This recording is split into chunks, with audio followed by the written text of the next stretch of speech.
we tend to always draw Bayern Munich in the Champions League. And obviously, we've been missing in the Champions League for the last few years now. Us returning to the Champions League in our first Champions League under Mikel Arteta, it wasn't going to go either way. In case you don't know, Arsenal have drawn Bayern Munich in the quarterfinals of the Champions League.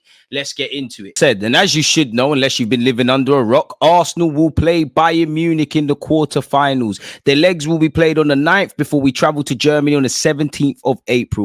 Shades of the 10-2 come to mind whenever Arsenal fans think of Bayern Munich. There's been numerous disappointments, man. How many times? Again, Bayern Munich is a European powerhouse. It is one of the teams you do want to avoid, regardless of their domestic form this season. And one team, more often than not, we've lost to, quite frankly, people. There has obviously been a couple of rare occasions we've won, the latest being under Arsene Wenger, which was so long ago. We won in 2015, and since then we've been getting smashed, people. And it's not pretty reading or pretty viewing. I'd implore Arsenal fans to not watch the highlights. You know, Thomas Muller is already starting the nonsense with Kai Havertz. It will be a game for old friends uniting. Arsenal player Harry Kane, better yet known for his Spurs exploits, our arch nemesis in the North London derby, people, obviously plays for Bayern Munich. Shout out to Serge Gnabry. Naturally, former Chelsea manager Thomas Tuchel is going to be filled with praise for Mikel Arteta's Arsenal side, and rightly so. We've been progressing quite well.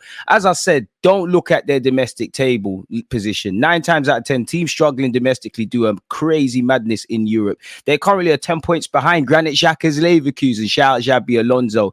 The last time we played Bayern Munich, it was that team, as you can see in front. It's fair to say we're in a better health as a football club, and we've changed dramatically, people. And it would be the perfect time for revenge. We can't always be ruled by emotion, but I want that. Allegedly, Bayern Munich fans won't be at the Emirates, so let's make the home tie count. I don't really want to go to Germany, and Arsenal will actually be able to fill the away end, so let's make it a nervous atmosphere. Our gaffer Mikel Arteta is going to have to produce a managerial masterclass. Thomas Tuchel is a great manager and a tinkerman in his own right.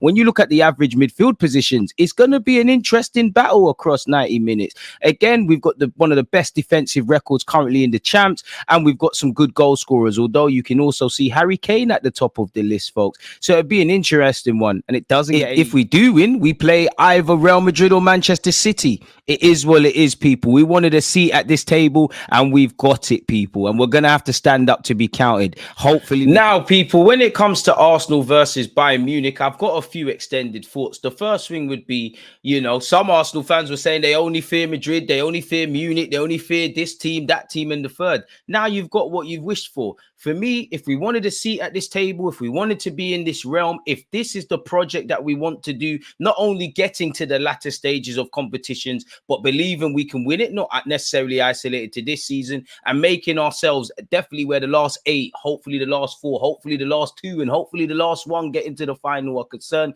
This is the territory we wanted to be in. Whether it's Real Madrid, Manchester City, Bayern Munich, any team currently that you would describe as one of the top teams in Europe, this is the realm we wanted to be in. So these are the teams you have to defeat and show and display your quality. You know, I do think we're not going to win it in terms of the Champions League. I do think there's a little bit more of a handbrake that we've got. I think there's more of a bit of experience required, and just generally, I don't think we're ready for it, but we're ticking along. This is a fantastic test for Mikel Arteta to show his quality against his counterpart, Thomas Tuchel, who's got to 2 Champions League finals, winning 1. Obviously, Bayern Munich have a lot of players that have won this competition and a wealth of experience. I really do hope we make the first leg count, because we're going to Germany, and I don't know what's that going to entail, but I believe we can beat anybody at the Emirates personally. And to know that there's no Bayern Munich fans, we need to make it a noisy and difficult atmosphere, and also do the business on the pitch. As you lot know, with us now playing Bayern Munich, with Manchester City to come, with Chelsea, with a trip to Old Trafford, basically with 10 Premier League games left, let's assume 12, because we hope we get to the semi-finals, but we've got 12 games left.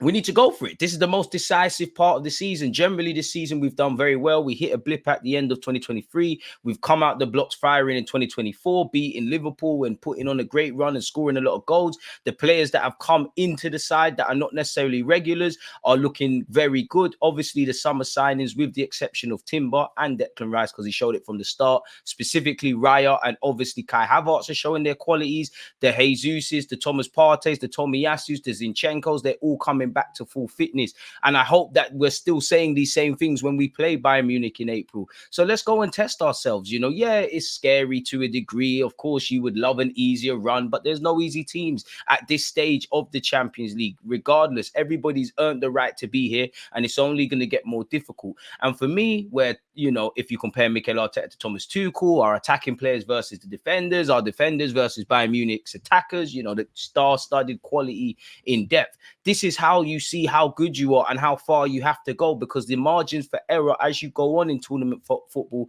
obviously becomes less and less. To reach this stage in the quarterfinals for the first time in 14 years, I'm proud of the boys. The last time we played Bayern Munich to now, we're a dramatically different club in terms of our identity, in terms of how we're regarded in Europe, and in terms of how people class Arsenal. And it's now time for us to come of age. Do I expect to beat Bayern Munich? Of course, you can't say that. Do I expect to get to the semis in the final? I hope so. I support all the way. But I think it will be a difficult task and probably a mountain or a step too far at this moment in time in line with our project. Again, it'll be interesting on the topic of Mikel Arteta versus Thomas Tuchel, because they're both known as tinkermen. They're both very good and innovative in the tactics. As I said, Thomas Tuchel has reached 2 finals and is significantly more experienced. And you can bet your bottom dollar that our friends and family that support the Liverpools, the Chelseas, the Spurs, they'll be all praying on our downfall, really and truly. And it doesn't get any better, does it? Because if you do win, you've got Pep Guardiola's Manchester City, where that will be, if we did get them and we do go through and they beat Real Madrid, that would have obviously been 5 times or so we would have played them this season. Obviously, it's Arteta versus Pep Guardiola. Currently, Manchester City are the holders. I'd rather play Manchester City than Real Madrid. Yes, Pep Guardiola is the biggest and baddest manager in the land and has a case of being the best manager ever. But it just feels like there's something in the water with Real Madrid when it comes to this competition. And Real Madrid, not saying City aren't, but Real Madrid are a kind of team. You could be winning 2-0 in the 90th minute. Somehow you've lost 3-2. It's like the Champions League stuff comes over them.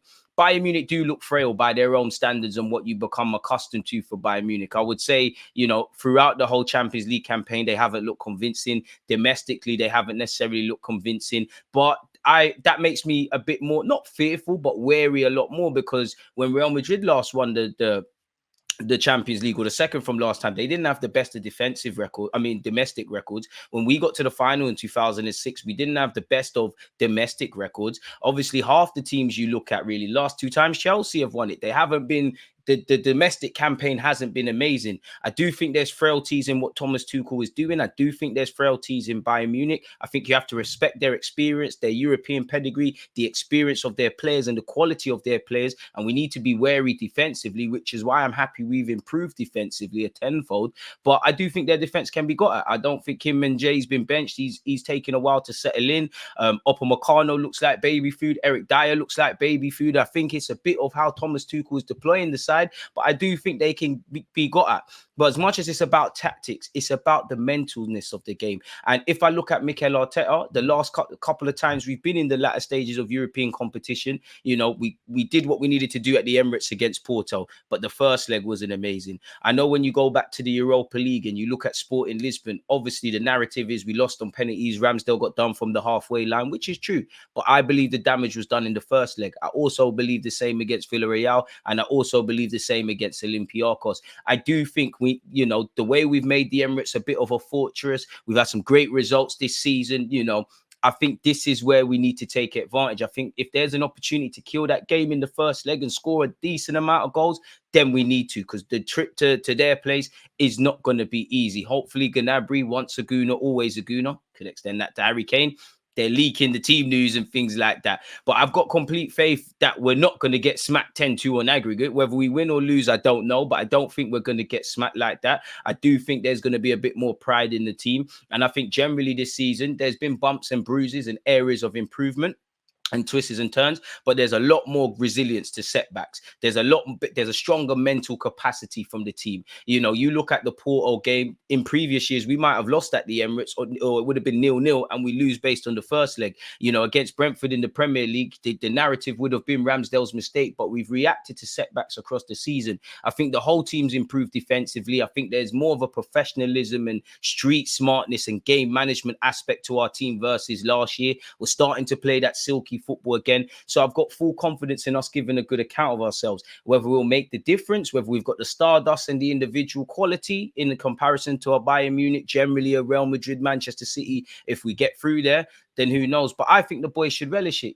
Again, yes, it's fearful, and a lot of these boys ain't been in this competition at this moment in time. But this is better problems than when we bottled fourth, than when we've been back-to-back eighth and things. This is the area we wanted to be in. This is a reward, in my opinion, for the players and the management and everything of all the hard work they've put in with the philosophy, with the recruitment, with the retaining and training and taking players to the other level. This is what we wanted to do. We're at the top bracket in Europe. We're at this moment in time. Do I think Arsenal the biggest and baddest team in the world? No, as much as I love the club. But we're in the last 8. So based on this season, out of all the teams that entered the Champions League, we are one of the best 8 teams, which when last did we ever say any of that? So hopefully we can go through to the next round. Hopefully we can become accustomed to being in scenarios like this. Hopefully long term, whether it's domestically fighting Liverpool, City or whoever for Premier League titles, or the Champions League, historically, not necessarily now, but Barcelona, Real Madrid, Bayern Munich, what Manchester City on the pep has been. Hopefully in the years to come, we can approach these sort of fixtures with not I wouldn't say inferiority complex or the underdogs tag, but we believe in our own right that we can do this thing. And obviously world football. So it is what it is, people. It's going to be a dramatic end to the season. The games are coming thick and fast. We don't know the status around players' injuries at the time. And it just means what's left of March, when we do start playing again in April, there's a lot to go for. Hopefully there's many more games. And I would say there'd be about 16, 17 games, on top of the 12 we've got on paper to play now, assuming my maths is off. But we obviously win the 2 games against Bayern, win against whoever City and Real Madrid go through, and obviously win the final. But we've got 12 cup finals. We need to go game by game. Obviously, we've got, allegedly, because I don't look at the league table, we're top in the Premier League. We've got 10 games to go. We've got so many difficult games, and it's not going to be plain sailing. But as I said, the resilience has been there to react to setbacks, and to just keep doing what we're doing. Because even if you go back to December, for me, yes, when you're not picking up points against West Ham at home, which was crazy, Aston Villa and Newcastle, I think the performance warranted victory, but we didn't get over the line. Of course, it's disappointing, especially when you're going toe-to-toe with Liverpool and City. But when we was dropping these points, I don't know what it was for. Probably because we're not putting the ball in the back of the net, but it weren't like we was playing terrible. You could see moments of brilliance from us to a degree, or what we're trying to do. We just weren't getting the result. Sometimes that happens, or sometimes your team's just playing crap. And fortunately, we weren't playing crap. We just weren't getting the job done. So we've shown that resilience to keep working, keep believing in things when we're necessarily not getting the result. And we started the year well. We're doing quite well. We've been winning our Premier League games. As I said, we're top of the table. We've beaten Porto and come back from behind, And I do think for Mikel Arteta, we need to learn to break down low blocks, maybe based on the 2 legs against Porto, start correlating that early Champions League group stage form into killing teams, and also what we've been doing in the Prem. Because yes, a Real Madrid, a City, a Bayern Munich, they've got great attackers, and we need to be fearful and very respectful of them. And I know age and inexperience to a degree comes into it, but generally, no one wants to play against, and I know he was amazing against Porto. No one wants to play against Bukayo Saka, Gabriel Jesus,